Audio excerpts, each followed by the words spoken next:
Shalom Bapak Ibu Saudara yang dikasihi oleh Tuhan. Bersyukur hari ini kita masih bisa bersama-sama menikmati setiap kebenaran-kebenaran firman Tuhan.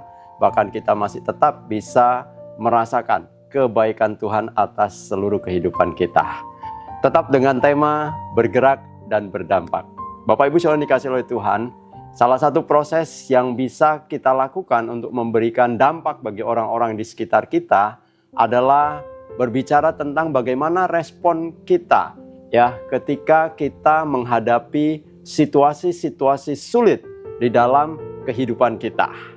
Oleh sebab itu, tema minggu ini adalah mengenai ya tetap bergantung saat di padang gurun.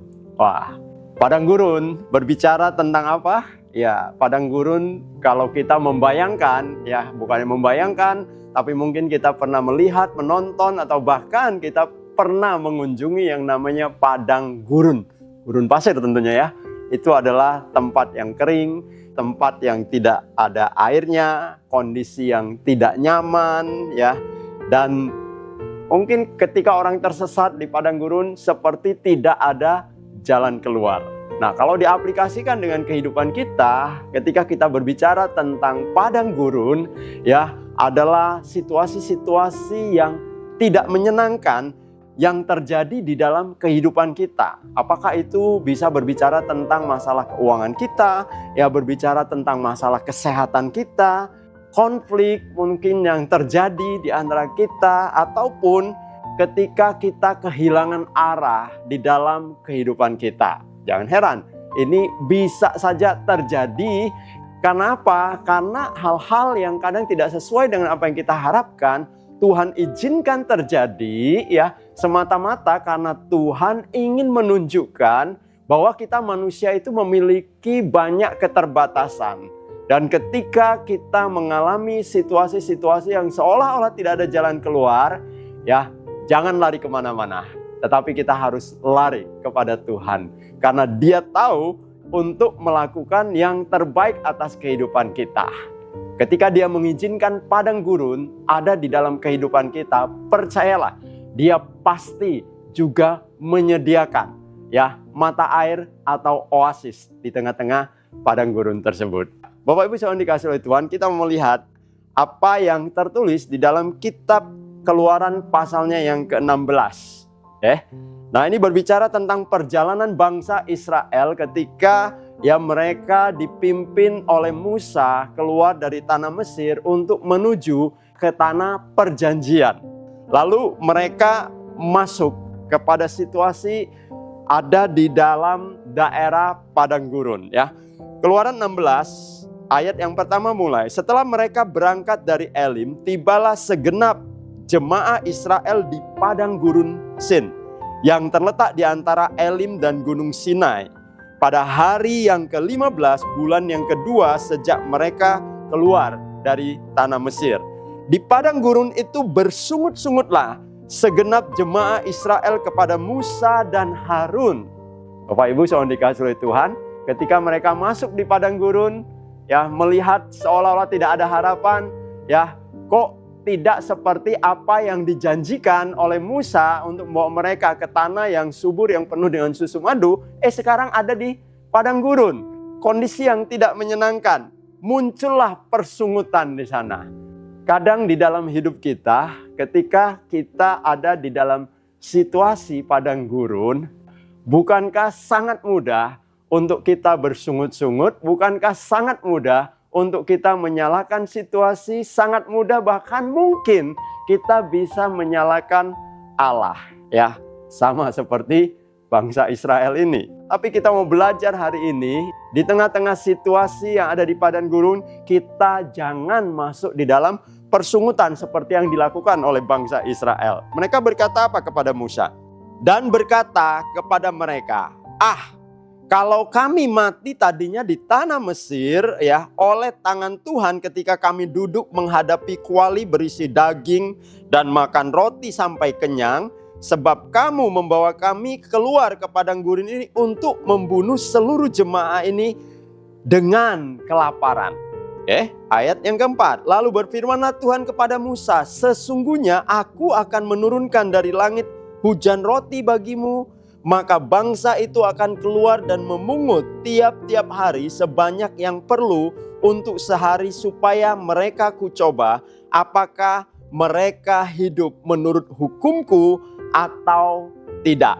Dan pada hari yang ke-6 apabila mereka memasak yang dibawa mereka pulang, maka yang dibawa itu akan terdapat 2 kali lipat banyaknya dari apa yang dipungut mereka sehari-hari. Bapak Ibu saudara dikasihi oleh Tuhan, bukankah sesuatu yang sangat luar biasa Tuhan ingin menunjukkan kepada bangsa Israel ketika mereka ada di padang gurun, bahwa sesungguhnya Tuhan tidak pernah meninggalkan mereka.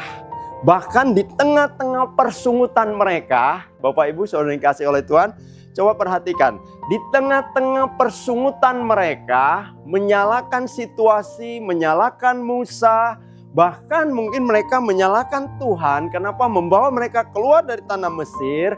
Tuhan tetap memperhatikan mereka. Kalau kita baca di ayat yang ke-12 dari Keluaran 16 dikatakan, Aku telah mendengar sungut-sungut orang Israel. Katakanlah kepada mereka, pada waktu senja kamu akan makan daging, dan pada waktu pagi kamu akan kenyang makan roti. Maka kamu akan mengetahui bahwa akulah Tuhan Allahmu. Bapak Ibu saudara dikasihi oleh Tuhan, lihat, di tengah persungutan sekalipun Tuhan tetap menunjukkan kesetiaannya, Tuhan tetap menunjukkan kasih-Nya, bahkan Tuhan menjawab apa yang menjadi keinginan hati mereka. Bersungut-sungut loh Bapak Ibu saudara dikasihi oleh Tuhan. Bukankah persungutan itu lawan dari mengucap syukur? Persungutan itu sebenarnya menyatakan pemberontakan kepada Tuhan. Tapi Tuhan di sini menyatakan, Aku telah mendengar sungut-sungut orang Israel. Katakanlah kepada mereka, Tuhan bahkan menyediakan apa yang mereka inginkan. Terlebih lagi kita, Bapak Ibu saudara dikasihi oleh Tuhan, ketika kita sedang menghadapi situasi-situasi sulit di dalam hidup kita, kita sering mendengar bahwa hari-hari ini dan hari-hari ke depan tidak akan lebih mudah untuk kita hadapi, untuk kita lewati. Mungkin akan menjadi padang gurun di dalam kehidupan kita. Tetapi hari ini biarlah kita tetap percaya bahwa Tuhan tidak pernah meninggalkan kita. Bangsa Israel di tengah persungutan saja Tuhan masih tetap menunjukkan belas kasihan-Nya. Apalagi kalau kita di tengah-tengah situasi padang gurun, kita bisa tetap bersyukur kepada Tuhan dan menyatakan, Tuhan Engkau berdaulat di dalam seluruh apapun yang terjadi di dalam kehidupan saya. Sekalipun ekonomi saya sedang sulit, sekalipun keuangan saya sedang pailit, sekalipun tubuh saya sedang sakit, sekalipun hidup saya seolah-olah bertambah sulit, tetapi saya mau tetap percaya bahwa sesungguhnya Engkau menyediakan yang terbaik bagi saya. Kalau bangsa Israel di tengah persungutan, Tuhan tetap menunjukkan belas kasihan-Nya. Bahkan Tuhan memberkati mereka dengan makanan, daging dan roti yang melimpah. Apalagi ketika kita berani bersyukur di hadapan-Nya, kita akan melihat bagaimana mujizat Tuhan itu boleh kita alami, boleh kita rasakan, boleh kita lihat di dalam kehidupan kita. Dan saat itulah Bapak Ibu saudara dikasihi oleh Tuhan, bagaimana padang gurun di dalam hidup kita bisa memberikan dampak yang memberkati orang-orang. Oleh karena apa? Oleh karena kita memberikan respon yang berbeda. Di dalam kitab Ulangan pasalnya yang ke-8, Bapak Ibu saudara dikasihi oleh Tuhan, Musa mengingatkan seluruh proses yang terjadi yang pernah dialami oleh bangsa Israel ketika mereka keluar dari tanah Mesir, lalu ketika mereka ada di dalam padang gurun menghadapi situasi-situasi yang sulit. Musa berkata, ingatlah kepada seluruh perjalanan yang kau lakukan atas kehendak Tuhan Allahmu di padang gurun selama 40 tahun ini dengan maksud merendahkan hatimu dan mencobai engkau untuk mengetahui apa yang ada dalam hatimu, yakni apakah engkau berpegang pada perintahnya atau tidak. Jadi ia merendahkan hatimu, membiarkan engkau lapar, dan memberi engkau makan mana yang tidak kau kenal, dan yang juga tidak dikenal oleh nenek moyangmu, untuk membuat engkau mengerti bahwa manusia hidup bukan dari roti saja, tetapi manusia hidup dari segala yang diucapkan Tuhan. Bapak, Ibu, Saudara yang dikasihi oleh Tuhan, ya, di tengah-tengah situasi padang gurun di dalam kehidupan kita, mari kita kembali kepada firman Allah yang berkata, ingatlah kepada seluruh perjalanan yang engkau lakukan atas kehendak Tuhan Allahmu. Ya, ingat, seluruh proses, seluruh kehidupan kita, perjalanan hidup kita itu atas kehendak Tuhan. Apakah itu dalam kondisi baik, apakah itu kondisi buruk, apakah itu sedang ada padang rumput hijau, apakah itu sedang ada di dalam lembah kekelaman, ataukah itu sedang ada di padang gurun, semua atas seizin dan atas kehendak Tuhan. Dengan tujuan apa? Merendahkan hati kita, membuat kita menyadari bahwa kita manusia punya banyak keterbatasan. Kita manusia sangat-sangat memiliki limitasi, ada keterbatasan. Oleh sebab itu kita membutuhkan satu pribadi yang tidak bisa dibatasi oleh apapun, yang maha kuasa untuk melakukan mujizat dan segala perkara, yaitu Tuhan yang maha kuasa. Untuk mengetahui apa yang ada dalam hatimu, yakni apakah engkau berpegang pada perintahnya atau tidak. Ketika padang gurun itu terjadi, untuk menguji hati kita, apakah kita tetap mempercayai apa yang Tuhan katakan di dalam firman-Nya? Apakah kita tetap berpegang kepada perintah-perintah dan kehendak Allah?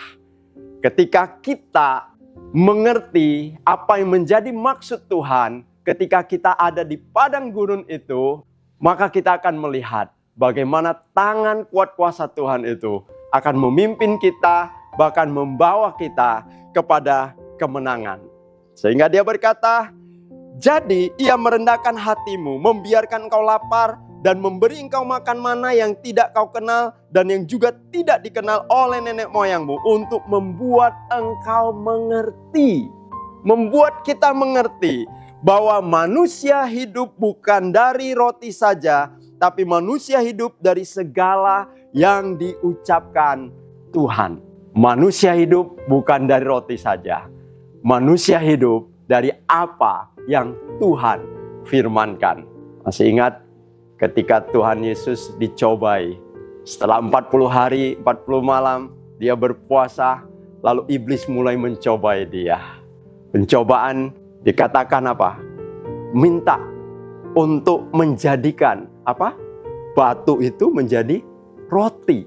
Tapi Tuhan Yesus berkata, manusia hidup bukan dari roti saja, tetapi dari setiap firman yang keluar dari mulut Allah. Bapak, Ibu, Saudara dikasihi oleh Tuhan, kalau hari ini engkau ada di padang gurun, firman Tuhan mengingatkan engkau untuk tetap berpegang kepada apa yang menjadi perintah Tuhan, berpegang kepada firman Tuhan.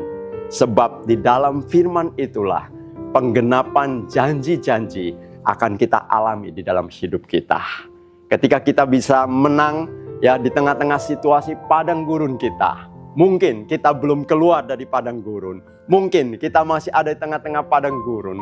Kita masih ada di dalam lembah kekelaman. Tapi ketika kita berpegang kepada firman Tuhan, itulah yang menjadi kekuatan kita, sehingga kita bisa memberikan respon yang berbeda, bukan persungutan, tetapi ucapan syukur. Dan saat itulah kehidupan kita bisa menjadi berkat dan bisa memberi dampak bahwa Allah yang ada dalam hidup kita itu mampu melakukan perkara-perkara yang ajaib dan luar biasa. Jadi Bapak, Ibu, Saudara dikasihi oleh Tuhan, tetap semangat, tetap bergerak, supaya kita boleh tetap berdampak. Tuhan Yesus memberkati.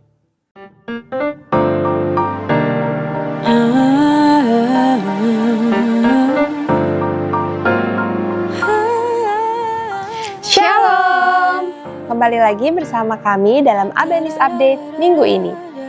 Bagi saudara yang baru pertama kali hadir, kami menyambut dengan sukacita. Selamat datang dan selamat beribadah. Hari tersenja, gelap makin turun, Tuhan tinggalkan lain pertolongan, tiada ku temu. Komsel berdoa akan dimulai pada hari Jumat tanggal 18 Juli. Komsel-komsel silahkan berdoa sesuai dengan jadwal. Ya, tak cukup kata-kata ungkap isi hati. Rasa syukur untuk nikmati berkat tiap hari di setiap musim hidup yang selalu berganti. SPK akan dimulai pada awal Agustus 2025. Untuk setiap komsel silakan daftarkan anggota dan pembinanya. Ku angkat tinggi tanganku tanpa ada ragu, hanya nama Yesus pusat harapanku. Ku lalui hidup ini lewati pasang surut, dalam kemenangan atau diserang di sudut, terjepit menjerit kala terlihat kusut, tak mengutuk ucap syukur lewat mulut. Tangis ini akan diubahnya jadi tawa, kan diangkatnya diriku dari dasar rawa. Puncak begitu indah bila mulai dari bawah, menatap ke angkasa suatu hari ku dibawa. Tema kita tahun ini adalah Bergerak dan berdampak. Demikianlah Abanis Update minggu ini. Selamat hari Minggu, Tuhan Yesus memberkati. Makin